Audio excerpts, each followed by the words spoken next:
ปีนี้นะคะก็มีการสูญเสียขึ้นเยอะมากมายเลยวันนี้นะคะเราจะมาคุยกันว่าเราจะพอที่จะทำอะไรให้พวกเขาได้บ้างนะคะ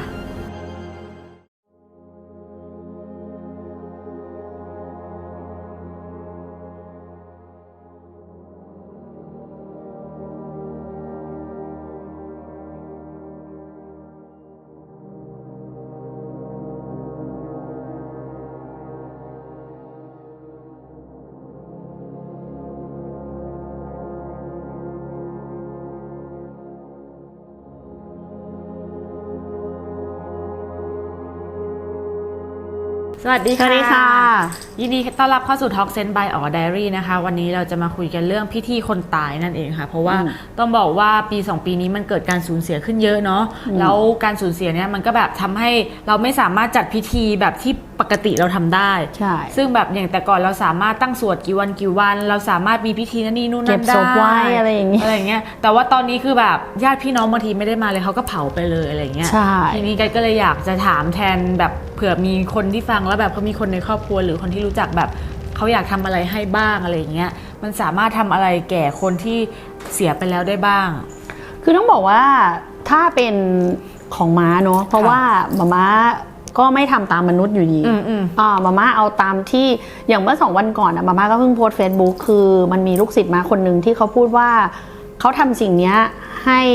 ห้ญาติเขาเป็นครั้งสุดท้ายใช่ก็คือจัดงานศพแล้วม้าก็บอกว่า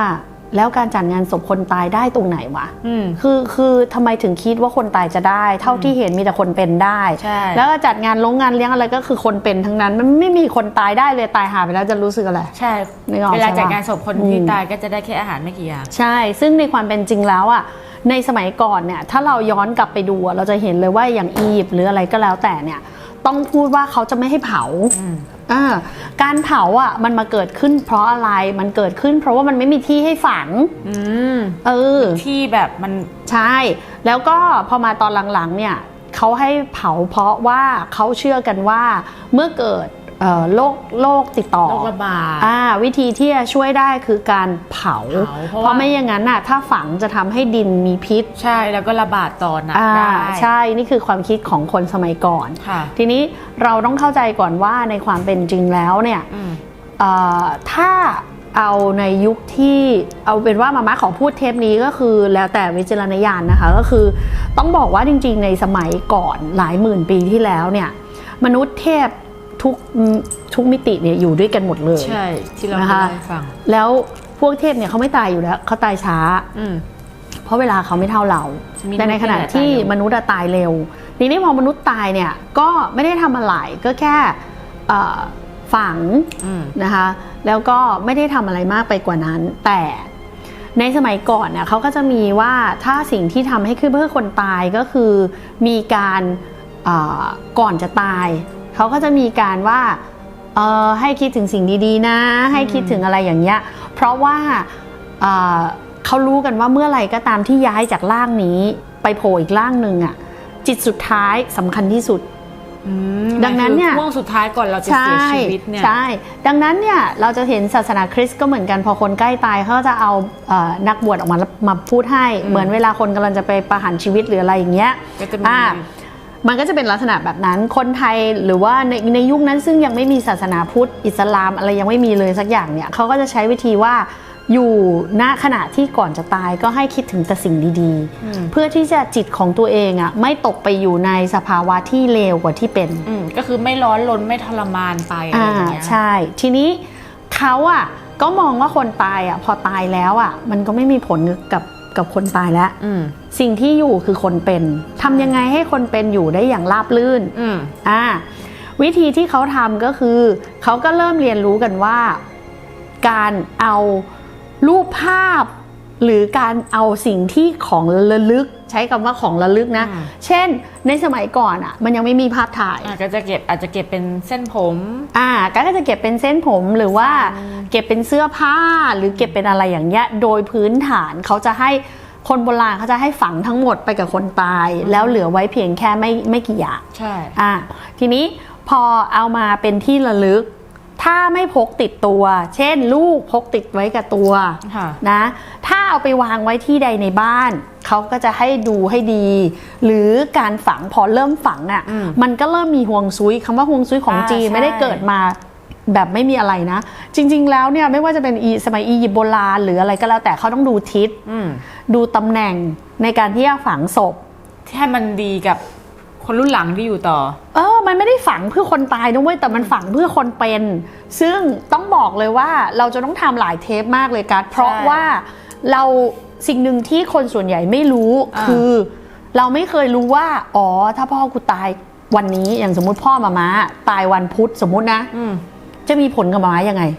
ใช่ไม่มีใครมันบอกได้หมดเลยมันบอกได้หมดเลยถ้าพ่อกูตายวันนี้ชีวิตกูจะเครียดแค่ไหนพ่อกูตายวันนี้กูจะรวยไหมพ่อกูตายวันนี้แล้วมัน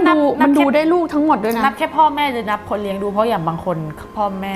เท่านั้นเขาเอาสายเลือดเท่านั้นถ้าไม่รู้ก็ดูไม่ได้ใช่แล้วบางคนเนี่ยก็ไม่รู้ว่าทำไมชีวิตกูบัดซบก็เพราะว่าไม่รู้ว่าพ่อแม่ตัวเองฝังอยู่ในจุดไหนนี่คือเหตุผลที่เข้ามาเผาไงเพราะอะไรรู้ไหมเพราะเขาดูไม่เป็นก็คือต้องเข้าใจอย่างนี้ก่อนเหมือนห่วงจุ้ยอ่ะห่วงจุ้ยจริงๆก็จะเห็นว่าพอเลี้ยงกับม้าห่วงจุ้ยยากใช่แต่เวลาไปเลี้ยงกับตีจู้ที่ข้างนอกอ่ะแม่งดูง่ายมากคือทุกของแม่งก็เหมือนกันไม่มีหลักแล้วแต่คนหมดคือมึงนิมิตเองเลยเป็นแบบฟอร์มแพทเทิร์นซึ่งในความเป็นจริงอ่ะเราจะต้องยอมรับว่าเราเอาหมอดูห่วงจุ้ยหลายๆคนเข้ามาดูอ่ะแม่งดูไม่เหมือนกันสักคนอ่ะใช่เพราะอะไรเพราะมันไม่ได้ดูจากธาตุหรือธรรมชาติอีกต่อไปเอาตัวเลขมาคำนวณอะไรไม่รู้หลักร้อยหลักพันซึ่งในความเป็นจริงแล้วอ่ะถ้าเกิดสมมุติว่าหม่าม้ารู้ว่าพ่อหม่าม้าตายวันที่เท่าไหร่เป็นตายตอนไหนตายยังไงเสร็จเรียบร้อยแล้วมาเอามาคำนวณเนี่ยมันจะบ่งบอกภรรยาและบุตรทุกคนว่าหลังพลคนที่ตายอ่ะพวกนี้เขาจะเป็นยังไงมันจะต้องรู้หมดมันจะเป็นการพิจิตรเลยว่าคนเหล่านี้เป็นไงแล้วมันแม่นมากเวลาที่ตายด้วยแล้วมันแม่นมากถึงขนาดที่ว่าเขาถึงได้ดูเวลาตายไงเพราะเวลาตายมันก็มีอิทธิพลของพระอาทิตย์กับพระจันทร์ใช่แล้วมันก็จะสามารถพิจิตรพวกนี้ได้ด้วยแล้วเราก็สามารถบอกได้อีกว่าแล้วเราจะทำยังไงอย่างปัจจุบันเนี้ยของที่มาเป็นที่ระลึกอยู่ทิศไหนเหมาะกับเราหรือเปล่าสำหรับตอนนี้เป็นปัจจุบันตอนนี้ 100% จริงๆใช่แต่จริงๆที่เขาเอารูปภาพมาอันนี้ต้องยอมรับว่าตัวเนี้ยเพิ่งมามีไม่กี่ร้อยปีเองนะเพราะอะไรเพราะว่าเขาอยากแก้ยกตัวอย่างที่นนท์พูดอ่ะคือเราจะต้องรู้ว่าพ่อแม่เราตายยังไงใช่ไหมพอเรามีรูปเขาเอามาแก้คืออะไรเพราะบางทีอ่ะเราเลือกไม่ได้แล้วอย่างสมัยก่อนดูฮวงจุ้ยดูฮวงซุยก็ต้องเลือกคนรวยเท่านั้นที่ทำได้ปัจจุบันเนี้ยแค่จ่ายค่าฝังก็แพงชิบหายแล้วใช่ป่ะตอนนี้ก็แล้วพอฝังลงไปแล้วอ่ะเสือกอยู่ทิศไม่ดีกับกูทำไงตอนนี้ไม่มีแทบจะไม่มีฝังแล้วนะตอนนี้คือเผาแล้วก็เอากระดูกไปลอยอังคารแต่ในความเป็นจริงแล้วมันไม่ได้ไงเพราะหลักความเป็นจริงแล้วถ้าเราฝังแล้วฝังในทิศที่ไม่ดีกับลูกชีวิตลูกบัดซบเลยนะถ้าเราเคยอ่านนิยายจีนนะช่วงนี้มันจะมีนิยายจีนที่แบบฮวงซุยจริงๆคือแบบเขาต้องหาแผ่นดินตรงนั้นเขาต้องคือถ้าเราต้องดูหยินหยางเขาต้องดูหยินหยางเขาต้องดูว่าอันเนี้ยเป็นแบบสุสานของกำเนิดหรือเปล่าสุสานของตระกูลนี้เป็นบรรพบุรุษเราต้องเอามาวางตรงไหนแล้วก็แบบเขาเรียกว่าอะไรนะเส้นชีพจรที่เราเคยอ่านนะถ้าสมมติว่าฝังผิดนะโอ้โหทางบ้านนะก็ของบ้านลุงลิงเลยของบ้านหม่าม้าไงฝังญาติที่จีนอ่ะเป็นต้นตระกูลใช่ป่ะใช่สุสานนั้นน่ะทำให้ผู้ชายตระกูลเนี่ยตายเร็วก็ตายเร็วหมดเลยใช่ตายเร็วหมดเลยส่วนของพ่อไอ้นนท์อ่ะสุสานบ้านเนี้ยคือถ้าจะรอดต้องมีเมียอายุเยอะกว่าอะไรอย่างเงี้ยคือมันเป็นอะไรที่พอฝังไปแล้วพอเราไม่รู้ว่ามันคืออะไรมันก็เกิดอย่างเงี้ยเราก็จะไม่รู้เรื่องแล้วก็เห็นว่ามันเกิดเป็นอย่างนี้ก็จะใช่แล้วเราก็คิดว่ามันเป็นแบบนั้นแต่จริงๆไม่ใช่มันโดนลิขิตมาจากตรงนั้นแล้วเราก็คิดว่ามันไม่น่าเกี่ยวกันแต่จริงๆมันเกี่ยวกันชั่วลูกชั่วหลานเลยไหมทั่วก็จนกว่ามึงจะลื้อไอ้สุสานเนี่ยออกมาเพราะเหมือนกับเป็นต้นบัตรลายอะนะใช่ก็จนกว่ามึงจะลื้อยากก็ถึงได้บอกไงบอกว่า ตอนที่ซูสีเทเฮาถึงได้ทำเพราะว่าอะไรเขาทำให้เห็นเลยว่าเขาทำลายผู้ชายเขาต้องการให้ผู้ชายต่ำกว่าเขาใช่ไหมพอเขาต้องการทำให้ผู้ชายต่ำกว่าเขาต้องไปเล่นที่สุสานเขาก็ไปโมดิฟายสุสานให้ใช่เขาก็แค่ไปทำลายตรงนั้นแค่นั้นเองหรือว่าการวางพระราชวังในรูปแบบนั้นเท่านั้นเองก็คือมันก็เหมือนตอนไปออสเตรเลียที่มาคุยไลฟ์เมื่อวานก็คือไปดูที่พาราเมลของ government ของรัฐบาลเราก็จะรู้เลยว่าทำยังไงถึงแก้ได้ใช่เพราะเราจะเห็นการทำงานของเขาเลยอย่าเราไม่พูดถึงทำเนียบรัฐบาลเดี๋ยวมีไม่ใช่แต่มีคนคอมเมนต์ว่าคุณไปแก้ของประเทศไทยบ้างสิคะแก้ไม่ได้แต่ประเทศไทยเมาได้ประเทศไทยมันไม่สเตเบิลหรอกเพราะมันสร้างอยู่บนน้ำไม่หรอกเข้าใจแต่ว่าเราต้องยอมรับอย่างหนึ่งว่ามาแก้ไม่ได้ตราบใดที่ผู้มีอำนาจไม่อนุญาตมันก็เหมือนที่ออสเตรเลียไปดูก็เท่านั้นก็แค่รู้ว่าเขาจะทำยังไงมันเป็นวิธีของมนุษย์อะเนาะเราก็ไม่สามารถทำอะไรได้เอาเป็นว่าเทปเนี้ยบอกไว้แค่ว่าถ้าอยากรู้อะบอกได้เลยว่าต้องรู้ว่าทิศที่จะวางลูกมันคือวิธีแก้ยกตัวอย่างเช่นสมมุติว่าพ่อหมาตายในวันพุธมันทำให้หมาไม่ดีเข้าใจปะเข้าใจหรือทำให้น้องหมาไม่ดีหรืออะไรก็แล้วแต่เราแก้ได้ด้วยการตั้งรูปนี่คือทิศคือหันรูปไปทางทิศนั้นหรือว่ารูปอยู่ทิศนั้นรูปต้องหันไปในทิศที่ดีกับเราก็เหมือนสมมติทิศเหนือดีสมมตินะทิศเหนือดีก็คือหันรูปไปทางทิศเหนือหน้ารูปแบบนี้แล้วหันไปทางทิศเหนือใช่รูปต้องหันไปทิศนั้นโอเคเดี๋ยว